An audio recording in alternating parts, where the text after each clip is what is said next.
Right. Well, thank you, Kiri. And can you see my screen all right with that? Perfect. All right. Well, thank you for the invitation to come talk to the Des Moines Citizens Task Force. As Kiri said, my name is Jacob Surfling. I'm one of the co-directors of the Midwest Building Decarbonization Coalition, or Midwest BDC, if that's less of a mouthful. I'm actually based in Des Moines, Iowa. I live a little bit north of the Beaverdale area myself. And prior to joining up with the coalition in 2021, I worked in the buildings industry in Iowa for over a decade as a HVAC design engineer and then in energy efficiency programs. So that's the background that I bring to our work here with the coalition. So Midwest BDC was founded in right towards the end of 2019 with the mission to develop and implement equitable strategies to achieve zero emissions from the Midwest building sector by 2050. And we work across 8 priority states, including Iowa, as well as Minnesota, Missouri, Wisconsin, Illinois, Michigan, Indiana, and Ohio, working towards that goal of getting fossil fuels out of the Midwest building sector. So just to kind of table set a little bit before we start, when we talk about building decarbonization, we see it as kind of having 3 pillars to it. Maybe with this audience, these are familiar to you, but the first being energy efficiency, reducing the amount of energy that building needs to perform its basic functions and keep the occupants comfortable. So if you're trying to frame this like your old 3 R's, that would be the reduce phase. And then the second step is this idea of electrification. So replacing the appliances in the building that are currently directly burning fossil fuels at the building site and replacing them with something that can run on electricity or some other clean energy source. So that's kind of your replace phase, your second R there. And then the last step, ensuring that once all of the appliances in the building are converted to run on electricity, that all of the energy being supplied to the building is coming from some sort of carbon-free, clean energy source. So that's your third R, your renewables. So I think the obvious question that comes up when I tell folks that I'm from the Midwest Building Decarbonization Coalition is, why in the broad spectrum of sources of carbon and climate actions that we need to take, the specific emphasis on buildings? And first is that according to Department of Energy data, in any given year, somewhere between 35 to 40% of US CO2 emissions can be traced back to the building sector. So in this case, that would be residential or commercial buildings. That's not even taking into account industrial facilities. So it's just a huge chunk of the overall piece of CO2 that we need to address in this country. On top of that, while we've seen progress in reducing emissions associated with the electric grid by retiring coal plants and things like that, and bringing on more renewable energy generation to the grid, we've actually seen an uptick in emissions associated with the building sector over the last decade. So the question would be, if the electricity getting supplied to buildings is getting cleaner, why are building emissions going up? So in the Midwest, if you look nationally overall, about a third of that third of those overall US CO2 emissions that are associated with buildings, about a third of them are coming from direct burning of fossil fuels at the building site. So if you look at the Midwest specifically, for commercial buildings, a little over 2/3 of, around 43% of commercial building energy consumption is coming from space and water heating. And in the majority of those cases, around 65%, the main source of that heating is coming from fossil fuels.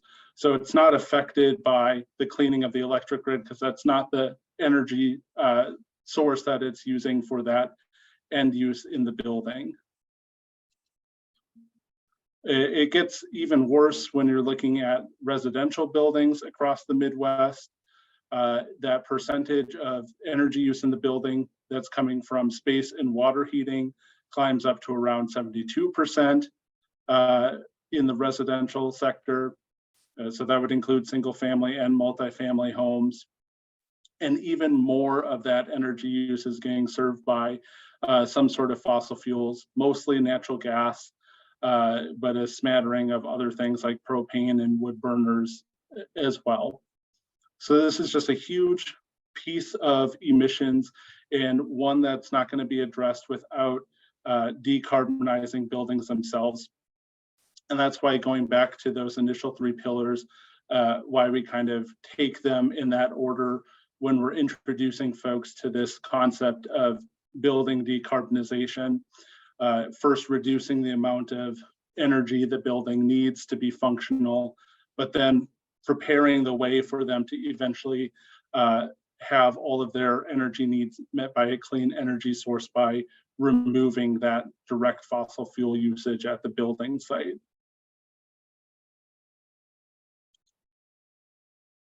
Beyond the climate and emissions piece of it, there's some other factors why this is an important and potentially beneficial issue for folks to tackle. So one would be health and safety issues associated with burning natural gas inside of our homes. Probably seen a lot of talk in the news lately about gas stoves, our latest culture war front in this country. But that is based in real research that's come out from a number of respected universities and labs, finding things like 50 to 400% higher concentrations of NOx in homes that have a gas stove. Children 24 to 42% more likely to develop asthma symptoms in those homes. The potential for gas stoves to be leaking methane even when they're not in use just due to installation issues. So with 90% of our time spent indoors, those impacts on indoor air quality represented by cooking with gas in our homes or having other gas appliances in our homes is another real key reason to address this, even if there wasn't a climate impact in place. And then the other piece that I talk about is the economic case for moving more of our buildings in this direction. So, you know, the line from the natural gas industry for a long time was that natural gas is plentiful, it's a cheap fuel, and you know, there was going to be cheap natural gas rates for forever. But we're now seeing that not be the case, right? So looking at Iowa specifically, for the first 6 months of 2022, we saw a natural gas residential price rate increase of around 86% across the board, according to data from the U.S. Energy Information Administration. Meanwhile, we only saw residential electric rates increase around 13% over that same time frame. So why the bigger increase in natural gas compared to residential electric?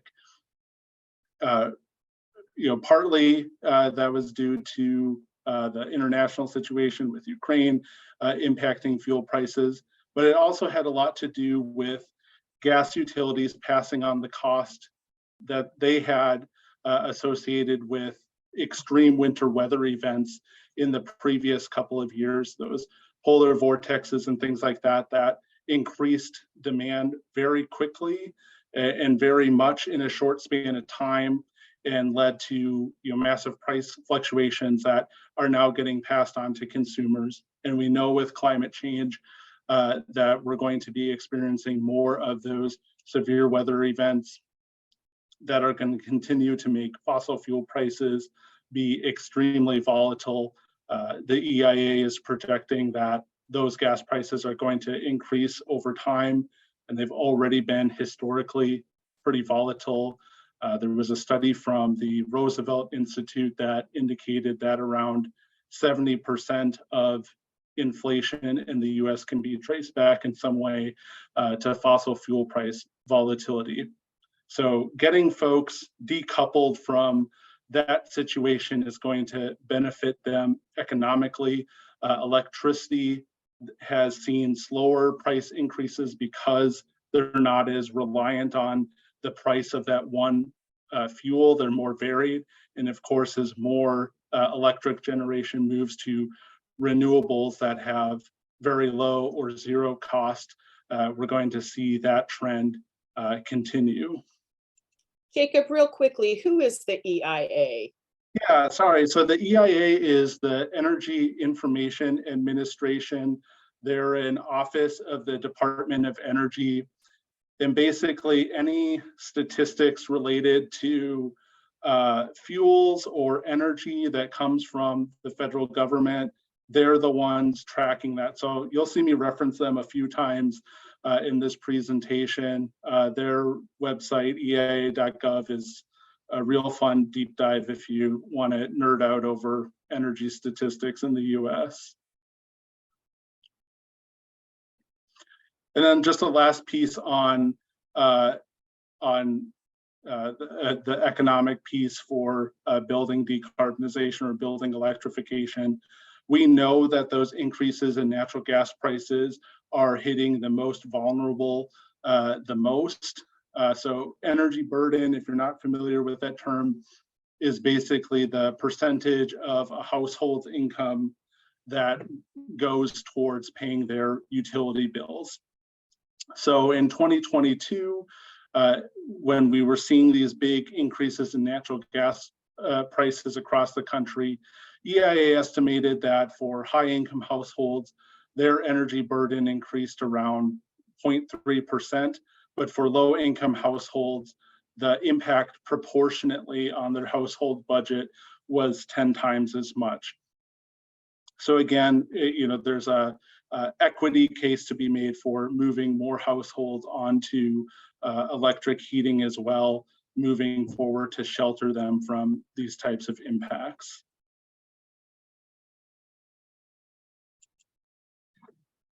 Just to touch a little bit on what's included in some of these phases of building decarbonization that I talked about. So that reduced phase, limiting the amount of heating and cooling needed, or shifting energy use from high peak times.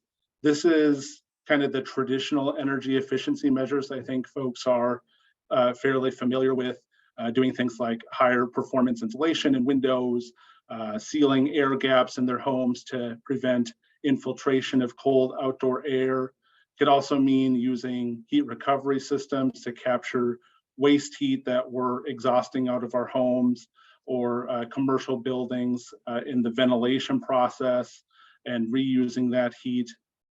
It could also mean shifting some of those energy demands to different times of the day, either utilizing things like smart thermostats or grid connected water heaters that can move some of that energy usage to a time of day where more carbon-free energy may be available for use. In that replace phase of moving off of fossil fuel appliances in homes, there's really three main areas that we're talking about with that. The first two, as you'll recall from those pie charts, have to do with space and water heating in the homes. So converting heating and cooling from gas furnaces or gas boilers to some sort of heat pump, whether that be an air source heat pump, which I would assume a lot of folks on this call are familiar with an air source heat pump, but it's essentially an air conditioner that runs in reverse. It's pulling heat that's available in the ambient outside air outside of the building and in pulling it inside. So not only does that have the benefit of not using fossil fuels to generate heat, it also requires less energy. So you can move heat that already exists with less energy than it would require to convert natural gas or electricity into heat for the building. Similar concept in water heating are these new heat pump water heaters that would pull heat from the surrounding area in your basement or utility closet and transfer that into your hot water tank instead of having a gas burner or an electric coil that's providing heat to it. They're again much less energy intensive than their more traditional water heating counterparts. In terms of cooking for homes that have been utilizing gas cooking, moving folks to either a traditional electric stove or even fancier an induction stove or cooktop. And if you've not heard of induction, it's cooking with magnets. It's utilizing an electromagnet beneath the surface to just heat up the material in your pot or pan instead of creating heat and then transferring it through the pan. They're really cool. We put one in our home last year and we love it. The surface doesn't get as hot, so you're not worried about kids walking up and touching a hot stove.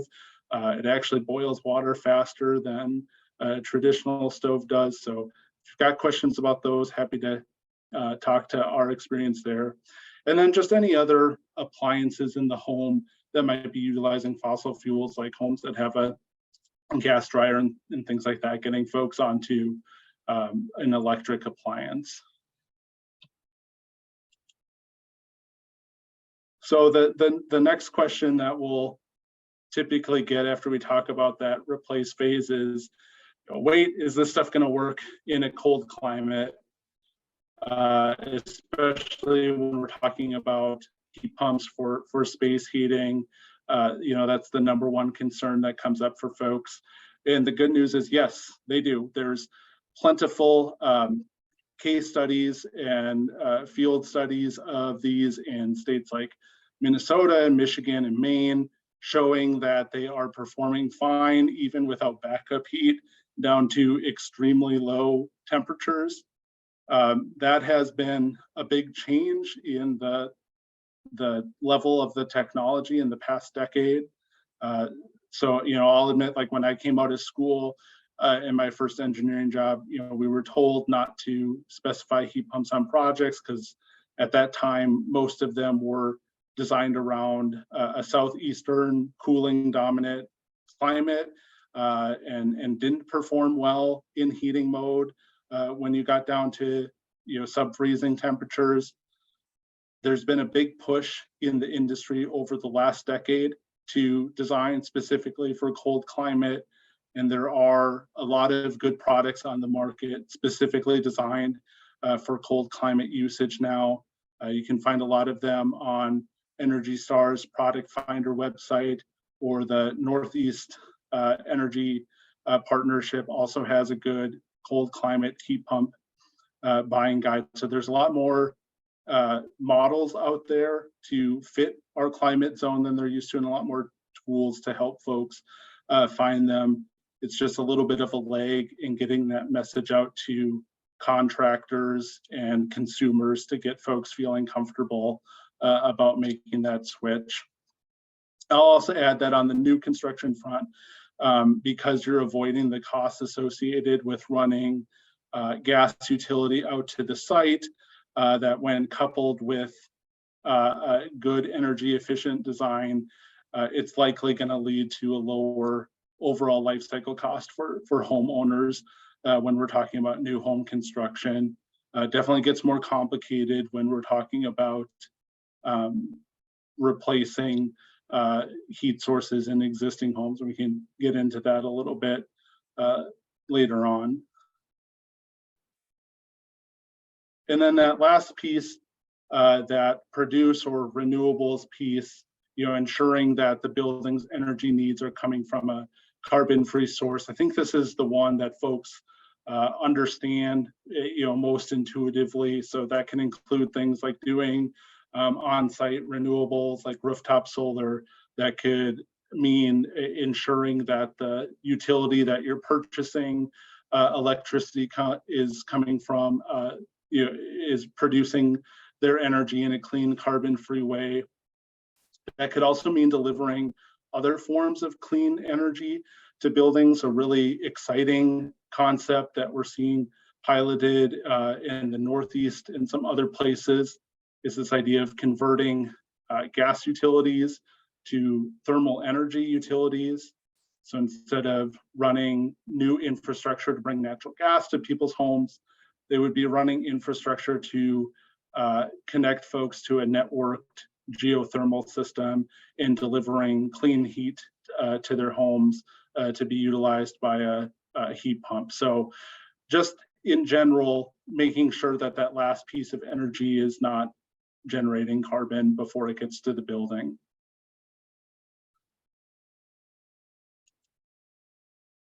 And then just doubling back on something Des Moines specific, because I know, we're very excited about that 24/7 renewable electricity resolution and meeting that goal over the next decade. And so I just want to kind of emphasize why we have all those three pieces of building decarbonization and want to do them in conjunction with each other, and not get all the way there with electricity and then start worrying about building electrification, and how utilizing those three pillars in conjunction with each other can really complement each other. So so tracking, a high efficiency furnace. So, top of the market would be around a 97% efficient condensing gas furnace. That would be the best thing that you could put in a typical home these days if you were going to do a natural gas appliance. And comparing that against a reasonably high efficiency air source heat pump, something in the 3.0 COP range if you're familiar with HVAC efficiency terms. So when I was in the midst of my HVAC design days, this is based off of average pounds of CO2 per unit of electricity or a unit of natural gas in Iowa. So in 2012, when I would have been doing a lot of HVAC design work, there was a climate reason for putting high efficiency gas appliances in instead of electric appliances, or so we thought at that time, because at the time there was so much coal on the Iowa grid that actually on an annual basis, that furnace would have had less emissions associated with it. Now, the latest data we have on the Iowa grid from 2021 shows that over the last decade, we've made enough progress that when you combine how much cleaner the grid has gotten with the higher efficiency of a heat pump, they are now about average, or they are about even with each other in terms of emissions that would be associated with heating a home for a year with a air source heat pump versus heating a home for a year with a natural gas furnace. But what you'll see is that while the emissions associated with the heat pump would have gone down over that decade since it was installed, the emissions associated with the natural gas furnace stayed even. Nothing that's happening with the grid impacts that. It's going to be relatively the same year after year. And then as you see Des Moines moving towards that 24/7 renewable goal in 2035, you see the emissions associated with that air source heat pump going down to about zero, while the emissions associated with that furnace, again, are going to stay pretty static. So we're now hitting a point where we need to start electrifying more buildings to really reap the full benefit of commitments that the city of Des Moines has already made. And then just, the urgency to do electrification in conjunction with what we're doing in terms of clean electricity and energy efficiency. The American Institute of Architects estimates that most of the buildings that are going to exist in 2050, when we know we're going to have to hit those net zero climate goals to have a chance at mitigating the worst impacts of climate change, they're already built or are in the construction process right now. AIA estimates that around 80% of the buildings we're going to have 30 years from now are already here or are being built. So they're all going to play into those future climate targets. And then when we look at the median equipment life for most of the equipment that's in a building, most cooking appliances, the average life is around 15 to 20 years. Most AC units or gas furnaces, the average life is around 20 years, but obviously a lot are going to last for a lot longer. So we know that every appliance that we're installing now is either going to play with or play against the benefits of that 2035 clean electricity bill. Now, if we're looking at 2050, when we would want the city of Des Moines to be hitting net zero emissions, we might get one more shot at replacing a gas furnace that would meet the end of its useful life getting installed today, and have a chance at replacing that with a heat pump one more time. But that is also contingent on making sure that buildings that we're putting up today are able to accommodate those electric appliances in the future. So, my home was built in 1962. A lot of older homes in Des Moines, like mine, are not going to have been built with electric heat pump, water heater, heat pump for space heating in mind when they built it. My electric panel is not sized to accommodate a heat pump when we make that switch. So there's going to be a lot of costly additional electrical work involved with making that switch, and that's going to be a real barrier to a lot of folks to making that switch. So anything we can do with new homes and new commercial buildings getting built to remove that barrier from the outset is going to keep us from digging that hole with building emissions any deeper than it already is, because we already have significant challenges with the existing building stock. The good news is that there is help on the way from the federal government for some of these things. So both a little bit from the Infrastructure Investment and Jobs Act, IIJA, that passed in 2021, but most significantly with the Inflation Reduction Act that passed last year. There's a whole host of things in there that will be helpful towards building electrification. So the first is the extension and expansion of tax credits associated with energy efficiency. So for homeowners of existing homes, there already existed this tax credit 25C, but it used to be that you could claim it one time and it wasn't as high as it is now. So they both expanded it to 30% of electrification measures, like things like heat pumps, heat pump water heaters. It'll cover up to, you can claim the tax credit for 30% of that installation cost up to $3,200. But you can do that annually now.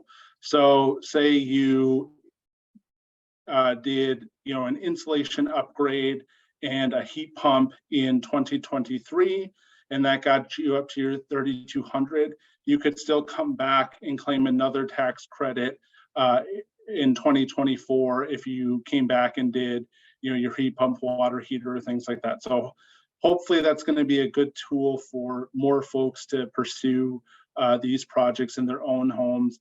They also extended and expanded the 25D tax credits for residential renewable energy. So things like solar panels on the roof, home battery storage, or geothermal heating projects. That's 30% of the project cost uncapped now. So both of these tax credits are in play for this year. The solar and geothermal pieces would also apply retroactively to 2022. So that's a piece of the IRA that's out the door already.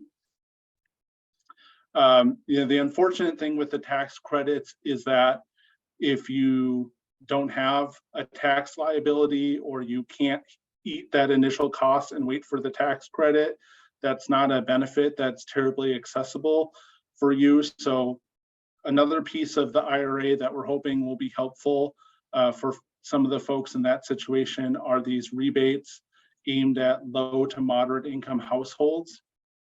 So there's a combined $9 billion of these rebates being created at the Department of Energy. Iowa is allocated a little over 121 million of that. That will be split between two different programs. So half of that is going to go towards rebates for specific measures in the home. So at the point of sale for a heat pump, for example, they're allowing for up to $8,000 in rebates to low to moderate income households. The other half of that would be for overall energy savings for a home, whether they be modeled or measured. So if you had a homeowner that was doing a combination of different things, say they were doing a higher efficiency heat pump, but they were also doing insulation and things like that, they would track the overall energy savings associated with all of the work in that year, and they would get a rebate based on that, either the modeled savings or the projected savings. And again, these are programs that are intended to be aimed at folks that are in that 80 to 150% of area median income. So hopefully folks that would not be as able to take advantage of the tax credits. There's a lot of questions about how those programs are going to be implemented, but they're hoping that those rebates will be out the door beginning in 2024. There's also new or expanded tax credits associated with new construction that I think will be hopeful for kind of addressing that, not digging the hole deeper problem that I mentioned earlier. So there was an existing 45L tax credit for residential developers that was $2,500 for single family homes, or $500 per unit for multifamily projects that were meeting the EPA Energy Star certification standard. They kept that, but they added this second higher level of tax credit for projects meeting DOE's Zero Energy Ready standard, which kind of cleaned up some of the issues with Energy Star and is a little bit more intentional about doing some electrification ready inclusion. So that is now $5,000 for single family homes and $1,000 per unit on projects that are meeting prevailing wage standards. So hopefully that's a spur for more developers to get serious about meeting some of these higher energy efficiency and electrification goals. They also upgraded the 179D tax credit for commercial buildings. So used to be that for meeting a certain higher level of energy efficiency, developers could get $1.80 per square foot tax credit. They almost tripled that to $5 per square foot. So again, hopefully helpful in spurring that in the new construction space. And then beyond that, there's just a whole host of other both formula granted to states and competitive grants that were created in the IRA, so $3 billion in environmental and climate justice block grants at EPA, $5 billion in climate pollution reduction grants, $50 million from UPA or EPA to address air pollution at schools. Between the IIJA and IRA, there's around $250 million that should start flowing out to states and cities in the next year to do electrification and energy efficiency workforce programs. And there's around $1 billion in competitive grants for upgrading building codes. So a lot of potentially exciting support from the federal level for states and cities that want to move on building decarbonization. So just to touch on some, possibilities for Des Moines. One is I know we're in the process of crafting that city climate action plan. You would be shocked at how many cities just neglect the building sector in their climate plan. So just ensuring that there is a buildings policy and there is an exciting first step. Like I said, really crucial for the city at this time to make sure that they are incentivizing all electric or electric ready and beyond code energy efficiency in new construction as much as possible. We're in an unfortunate situation in this state where the city is not allowed to require meeting a building code that's more stringent than the state. The state's code is a few code cycles out of date at this point and doesn't appear like that's going to change anytime soon. So, anything they can do, I know that there's been discussion of coupling, incentives with this to the property tax abatement program and things like that. Really crucial to make sure that we're doing this when it's easy and cheaper in the new construction phase than sticking business owners and homeowners and renters with the cost of a more expensive upgrade to electrify down the line. The city passed a benchmarking ordinance a few years back that's very soon going to be requiring buildings over a certain square footage to publicly report their tracked energy usage and how that compares to a baseline version of the building. A lot of cities would have taken the next step with that of coupling that with a building performance standard that would require those worst performers that are under that benchmark level to start making improvements over time or face fines. That would be a very exciting thing to see the city build on their existing ordinance with. And then just in general, whatever the city can do to work with partners on state implementation of these federal programs that are coming through. So that $120 million that's coming to Iowa in rebates, that will not be run directly by DOE. That's going to be given to Iowa's State Energy Office to implement. So there's a little bit of that risk there of, you send your kid to the grocery store with $100 and they only come back with candy and frozen pizzas. We don't want to see that happen with state energy offices. We want to make sure that they're being as successful with this funding as possible.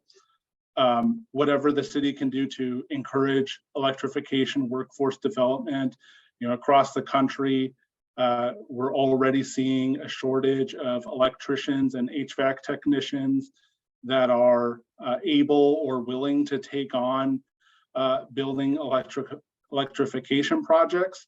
And those are both industries where the workforce is getting pretty old, and we're going to be facing a retirement crisis right at the same time that we're going to desperately need more bodies out there performing this work in folks' homes. So whatever the city can do to get on top of that locally would be helpful. would love to see City of Des Moines working with Mid-American on all electric residential rates that would remove some initial concerns about increasing energy burden by switching from natural gas to electric. We know that the long-term trends are good for folks making that switch on the pocketbook, but we want to also address any short-term impact, especially for folks most vulnerable and less able to accommodate that. And then the final piece that, I talked about some of the exciting pilots we're seeing in other parts of the country. We'd love to see those types of clean heat pilot projects happen around the Des Moines area as well, whether that be through a developer doing a multi-building development or working with the utility to do something locally. That would be extremely exciting to see here in Des Moines. So with that, I'm gonna wrap up here. For questions, just real quick, if any of this was interesting to you tonight, please visit our website at midwestdecarb.org. We've got information there about becoming organizational or individual member. We have a lot of other exciting trainings we have coming up around the federal government's Justice 40 commitment, utility regulation, and other things. So learn more about that. And we're on Facebook, Twitter, and LinkedIn as well. And also feel free to just email me with any questions you have after tonight. But I'm going to stop sharing and see if we had any questions that came up over the course of while I was talking. Yeah, first, thank you very much, Jacob. We appreciate that. We're going to just really quick, just to kind of finish, just to add, actually, let me turn my camera back on. Dan Warfel is here with Habitat for Humanity, and he's just going to take like 2-3 minutes to talk about Habitat's all electric homes projects. So Dan, I'm going to turn it over to you, and then we'll open it up for questions. Sure. I mean, I guess I'm just here to just give a brief testimony about heat pumps. Habitat has been using heat pumps in our new construction residential homes, I think for as long as I've been there. So that's been about 9 years now. And, part of my work with Habitat homeowners is to, I hear about like issues and complaints that they have with their houses, like if we have warranty issues or things to wrap up.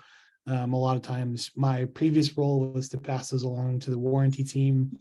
And so, well, I feel like we haven't done a lot of like a really good job of collecting scientific information about how well they've done. Anecdotally, I do get information from homeowners who are living in these houses and expecting their heating and air conditioning systems to work. And I just think that my experience backs up a lot of the statistics. We've had some very, very, very cold winters, especially over the last 5 years or so. And the heat pumps continue to perform in below zero temperatures in a way that keeps people's homes comfortable. In addition, Habitat installs a heat exchange system, which captures passive heat, if I understand it correctly. And then, has not been putting natural gas in most houses, mostly just for the sake of saving money for the development costs of bringing natural gas into a house from the street. So from a sheer cost saving perspective, to my knowledge, our houses have been 100% electric for quite some time, and our home buyers, outside of the occasional poke at not having a gas stove, have been pretty satisfied with that. All right, thank you so much, Dan. Jake, I'm going to go to you next. Just real quick, want to point out Madeline Schmidt, who is with the City of Des Moines, has posted a couple links in the chat for the energy and water benchmarking program and the climate action plan website. So Jake, you had a question? Yeah, I'm curious. So which the Iowa Energy Office, state of Iowa, how will they manage these funds? You know, like when I go to the that Rewiring America calculator, I type in how much I make, what I qualify for. So are you saying like I'm gonna have to go fill out like an application at the Iowa Energy Center to qualify? Or are they gonna say like, oh, you actually no, we're not gonna give you a full 8,000 like it says on here.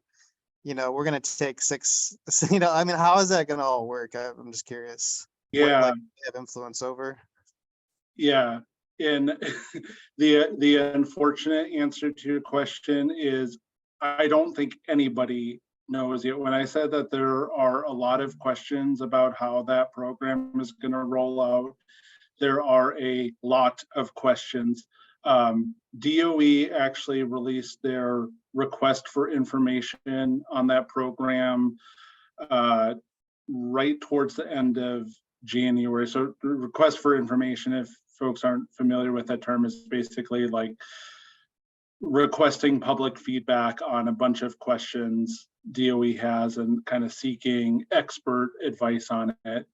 And DOE had, I think, 60 questions. It was like a 20-page document of things that they're trying to work out about how that program's going to roll out at DOE, with exactly the kind of questions that you're touching on, Jake. Like, how is that income verification piece going to work? How are we going to guarantee that those rebates are predominantly going to, mostly underserved communities? How are we going to make this easy for folks and not have, you have to go through 3 different offices to fill out an application for it? So I don't think we know for sure. And then the other piece of that is that's the federal level. And then the states are going to have to put together their specific applications for the funds. And it'll be a whole round of similar questions with Iowa Energy Office. And that's why those rebates aren't coming out as fast as the tax credits are, because folks want to get it right. There's just a lot to work out. Yeah, the other thing you mentioned is, so the way that the legislation was written is that they can offer rebates up to those amounts for all those measures. It's unclear if states have to offer those full amounts or will offer those full amounts, or if in an effort to like make the rebates stretch further to more people, individual states will choose to, only do a $6,000 rebate for heat pumps. We just don't know yet. So stay tuned, I guess. And if you are at all interested in like collaboratively working with other folks in the Midwest on talking to DOE and state offices about those issues, we'd love to have you at the coalition. Great. Awesome. Jake? Thanks, Jacob. Jacob, did I see that on the MBDC emails that the state of Minnesota, or maybe it's Minneapolis, is already offering some rebates on heat pumps That's possible. Yeah. from a different pot of money, probably? Yeah. That would be a different pot of money. The Department of Commerce in Minnesota, where their state energy office sits, has been pretty aggressive about getting rebates out, and they've already had some pre-existing pilot programs. I think they'll kind of look to couple with the federal stuff. So we won't have that luxury in Iowa, unfortunately, of just glomming onto an existing program. I think the focus will be on hitting as many folks as we can, and then hopefully making it so it can stack well with utility incentives and things like that. I see there's a question for Dan though, so I'm gonna let him answer that. Okay, to Donald. I can't, I wish I could speak to the lots that were sold in Ames at this particular moment. Ames is covered by a different Habitat affiliate, Habitat of Story County. And our affiliate only covers Polk, Dallas, and Jasper counties. So unfortunately, I can't speak to that specifically. Is there a way, what would be the easiest way to find out? Dan, do you have any? Well, I don't know if Donald has more information about how like the lots were sold or who they were sold to. It just says for affordable housing. So I'm not Yeah, sure. Who, this is Don. They were actually sold to Habitat for Humanity. So that's why I was kind of wondering if just what you had talked about, where you always do it all electric, if that's similar in the Story County Habitat for Humanity. Yeah, that's a really good question, Donald. I'm not 100% sure. You could reach out to Story County Habitat. They have a phone line, open phone line there, and I think they're based in Ames too. But I'm not sure how many they build. So just as far as scale goes, the Des Moines, Greater Des Moines Habitat for Humanity, we build between 25 and 30 houses a year. I want to say the Story County Habitat probably ranges in the 5 to 10 range, if not less than that. So this is probably a pretty big deal for them if I had to guess. But I'm not as familiar with their build practices as I am ours. Okay, because I was going to say the city of Ames will put geothermal wells at those sites if they're wanted. So the city of Ames will put the wells in. That's good news for them. I mean, I think that, you know, I don't know if all 6 lots are next to each other, but one of those opportunities that I've personally seen is when you have, you know, 6 lots or more, you know, or even, you know, 4, you know, in a line for development, you have the opportunity for some unique benefits for that line for development. Okay, thank you. Hey, Jacob, I have a question.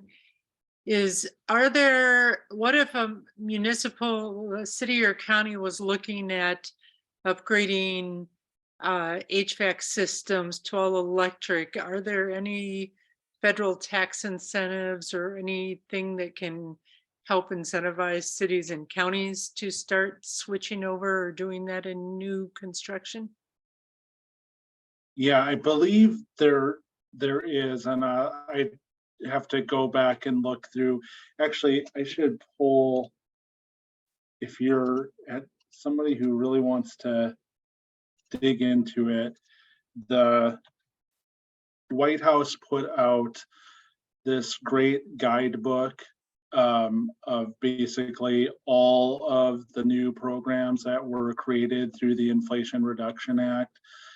So that's like a little light nighttime reading for folks to go through that. But I know that there are a lot of, especially the competitive grants out of DOE that are aimed at city and local governments looking to do building upgrades and things like that. Any other questions folks have?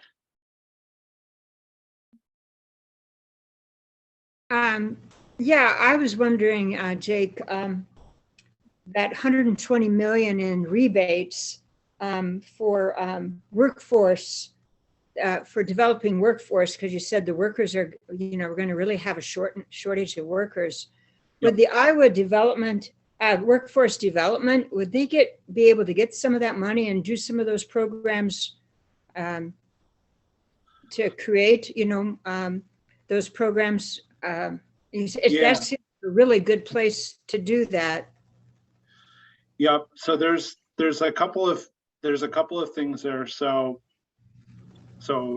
I forget the exact percentage, but with the rebate program specifically, I believe states will be allowed to take a certain percentage of that towards training and technical assistance activities as well. So that's part of it. And then the other thing I mentioned is that between the infrastructure bill and the IRA, there were a handful of explicitly workforce development programs that were created. So one was aimed at energy auditor training, so training folks to go, walk through folks' homes and identify energy efficiency measures that would be cost effective and things like that. I believe that'll be a competitive grant program to state and local governments, as well as partnerships with nonprofits. And then there's two other contractor focused programs as well. One, I believe, is going to end up being formula granted out to every state, getting a piece. Like, just reading the tea leaves, that seems like that'll happen. And so that would probably go to Iowa Workforce Development. That's aimed at training folks to do energy efficiency and electrification work. And then the other, I think, will end up being competitive grants that would be, could be like Des Moines partnering with a local nonprofit to do a workforce program. So they just sent out their call for feedback on how those programs should roll out last month. So I think as we get into the middle part of this year, we'll start seeing some of those funding applications open, but there will be federal money for it.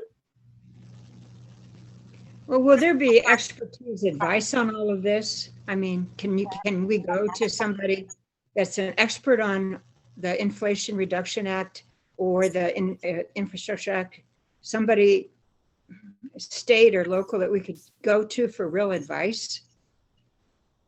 Yeah.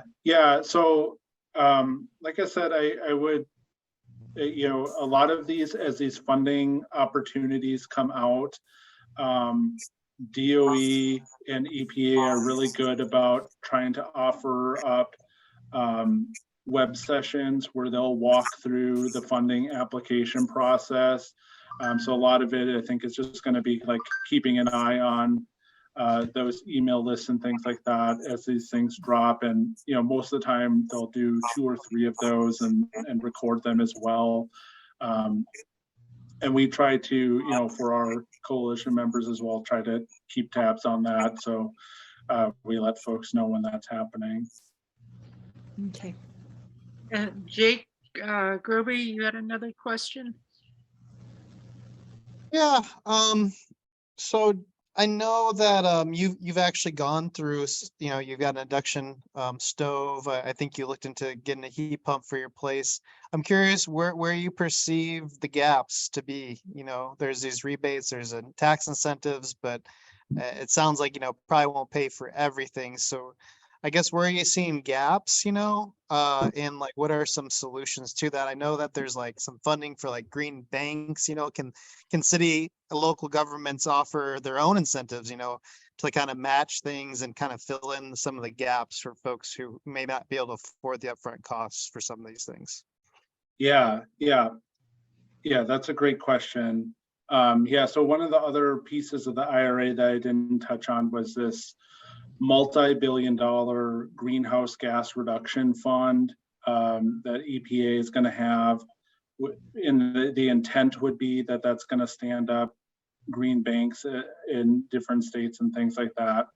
So, when we were talking to EPA about that, some of the ideas for types of programs to address things that you were talking about. One was this idea of zero cost loans to float folks for those tax credits, especially smaller or minority owned contractors that would maybe be able to take advantage of some of those tax credits but wouldn't be able to eat the upfront costs. So that was an idea out there. And then in terms of filling in gaps with the rebates and the tax credits, I think the biggest one that we've seen is sort of the pre-weatherization and pre-electrification work for existing homes. There's a little bit of money in the rebates for panel work and wiring. I think you can claim some of the electrical work against the 25C tax credits.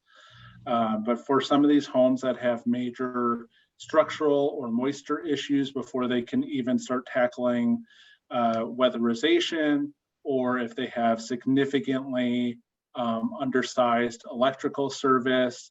I don't think what is included in the IRA is going to go far enough to setting those folks up to the point where they're ready to do the things that IRA is actually covering.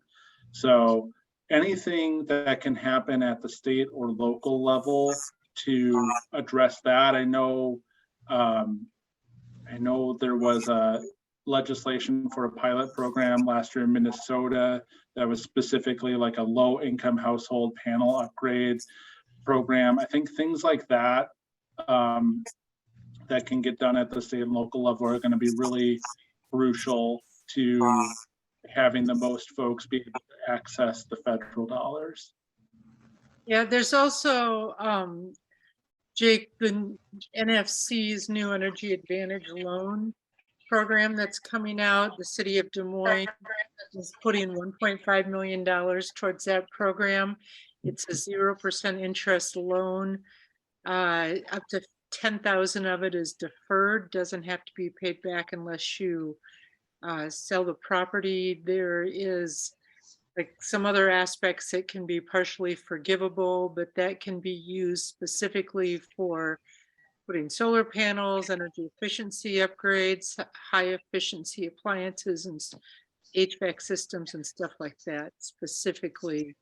But that's kind of specific to NFC service areas. Sheila, you had a couple of questions. Yeah, thank you. I was interested, Jacob, in your thoughts on on-demand heated water. Is that an efficient technology? Is that something that it should also be pushed in this effort to, you know, decarbonize? Yeah. So the thing with like on-demand or tankless is that it's not, you know, it's not necessarily electric. You know, a lot of the on-demand heat is gas, so it doesn't necessarily, you know, result in emissions reductions and things like that. And, you know, maybe it's improved since my days of actually speccing out plumbing equipment, but when I was the electric on-demand water heaters had like significant scaling issues. So most of the time they were gas units. Mm-hmm. So in that case, I think the two most useful things are, one, you know, heat pump water heaters. Like I said, they're going to be 2 to 3 times more energy efficient than an electric tank or a gas tank water heater. They provide a nice kind of fringe dehumidification benefit to folks' basements. So I think, you know, in cases where those are able to get deployed, that's going to be the real key one. And then the other thing in the water heater space is the idea of like a smart or you know, smart water heaters that would at some point be able to communicate to the grid, because, you know, water heating is an energy use that doesn't necessarily have to happen at a specific time, right? You could shift that demand to, my tank heats up, you know, in the middle of the night when electric demand is low and we've got excess wind energy that needs somewhere to go. So that, I think, is probably the more exciting pieces with water heating. Cool. I had another question then too. We talk about helping low-income homeowners and you know, people living in poverty and whatnot, but to me, there's a real big gap in that so many low-income people are renting, and so how do we reach renters and or, you know, landlords, building owners, especially in, you know, big multi-family complexes, that kind of thing? Yep. So always like a critical question, because, you know, part of it comes down to how do you make somebody who's not paying the bills care, right? And at the end of the day, that's the question that you have to answer. I think there's a few things that could be helpful. with IRA. So those rebates could the way it's written could potentially be applied to multifamily properties that are predominantly folks that are meeting that income level. How that's gonna eventually like shake out in terms of verifying that and all of that, I don't know, but that is intended to be something that, you know, would help convince landlords to move ahead with some of those upgrade projects. That's also part of why like a building performance standard would be really powerful in cities that can get one passed, because it kind of forces the issue right, and you can do that in a way where it's incremental enough where, you know, hopefully what you're really doing is saying at some point these furnaces and these units are going to die and have to be replaced anyway, and we're just going to make it so that the obvious choice is to replace them with heat pumps when that happens. And then the last piece, I didn't touch at it at all in this presentation, but the last piece would be, you know, just building affordable rental housing that is electrified and energy efficient in the first place. So I'll just quick plug that Iowa is due to review its criteria for their low-income housing tax credits this year, and their points in their matrix for energy efficiency are low to laughable in terms of what the threshold to get those are. So that'll be something that we're looking at in almost all of our states this year, is pushing on those agencies in charge of implementing those to beef up energy efficiency in those units that are getting built. We might have to have you back to talk about that specifically sometime. Yes, yes. I will put a link in here because we just did had a partner release a whole toolkit around that. That'll be interesting for folks to check out. So I'll put that in the chat. But yeah, I'd be happy to come back at some other point. Yeah, we have time for about one more question. Anybody that hasn't asked a question that's dying to,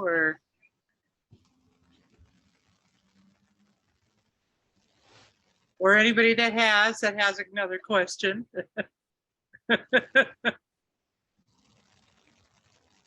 All right, Jacob, this has been great. Thank you so much. I think we'll probably stay in touch with you as we move through with the city of Des Moines, trying to encourage the city to tie some of these tax incentives for construction to include building electrification. And definitely we will be talking to you again soon because this is really important stuff. And just a reminder, our next task force meeting is February 15th. We'll be back at the 5:30 time frame. That's our regular business meeting. And I don't know if anybody else had any other announcements or anything else they wanted to share or suggest before we sign off.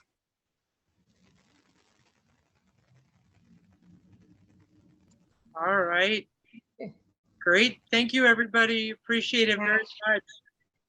Thanks. Thanks, everyone. Thank you. Thanks for Thank having you, me. Jacob. That was very Thanks, interesting. everybody. Yeah, thank you. It was great.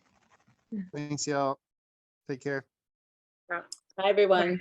Bye-bye. Bye-bye.